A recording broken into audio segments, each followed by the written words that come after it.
بسم اللہ الرحمن الرحیم۔ الحمدللہ اب ہم پہنچ رہے ہیں تیسری شب قدر کی طرف، جو کہ 25ویں شب ہوگی، 24واں روزہ گزار کے شام۔ تو اس کے وظائف آپ کے ساتھ شیئر کرتی ہوں کہ 25ویں شب کو 4 رکعت نفل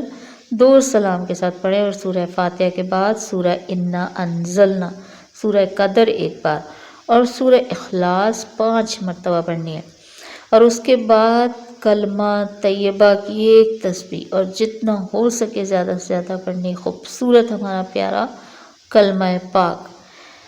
پھر 4 رکعت نماز 2 سلام سے پڑھنی ہے، اور ہر رکعت میں سورہ فاتحہ کے بعد سورہ انا انزلنا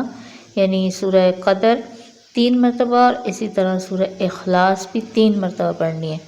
اس کے بعد ہمارا جو دوسرا کلمہ، کلمہ شہادت ہے، وہ 30 مرتبہ پڑھنا ہے، اور بہت پیار سے اور دھیان سے اس کلمہ کو پڑھنا ہے کہ یہ ہماری شہادت ہے اور ہماری گواہی ہے ان باتوں کی کہ ہم صرف اور صرف اپنے پیارے اللہ تعالیٰ کو معبود مانگتے ہیں، اس کا کوئی شریک نہیں ہے، اور ہم گواہی دیتے ہیں کہ حضور پاک صلی اللہ علیہ وسلم اللہ کے بندے اور رسول ہیں۔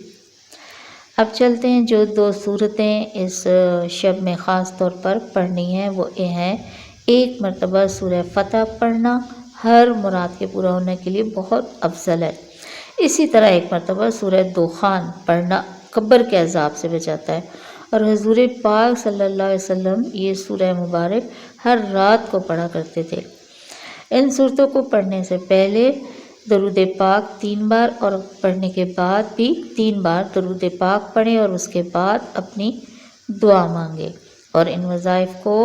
آگے شیئر کریں تاکہ رمضان المبارک میں آپ کے لیے صدقہ جاریہ کا کوئی سبب بن سکے۔ آمین ثم آمین۔